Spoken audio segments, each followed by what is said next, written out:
इचलकरंजी परिसरात रविवारी शिवजयंतीचा उत्साह ओसंडून वाहत होता। या निमित्ताने विविध उपक्रम पार पडले।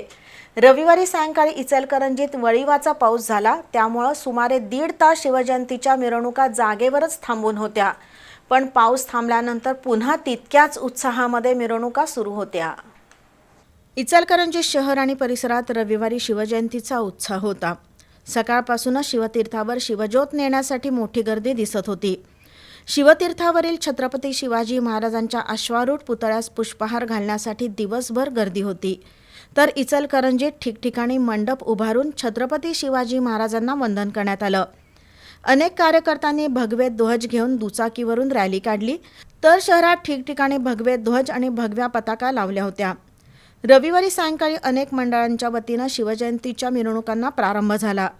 शहरातील विविध भागातून राजर्षी शाहू पुतळा ते शिवतीर्थ या मार्गावर मिरवणुका येत होत्या, पण रविवारी सायंकाळी इचलकरंजीत दमदार पावसानं हजेरी लावली, त्यामुळे सुमारे 1.5 तास मिरवणुका जागीच थांबून राहिल्या। पावसाचा जोर कमी झाल्यावर पुन्हा तितक्याच उत्साहानं मिरवणुका मार्गस्थ झाल्या। या मिरवणुका पाहण्यासाठी रविवारी रात्री उशिरापर्यंत इचलकरंजीत रस्त्यावर गर्दी होती।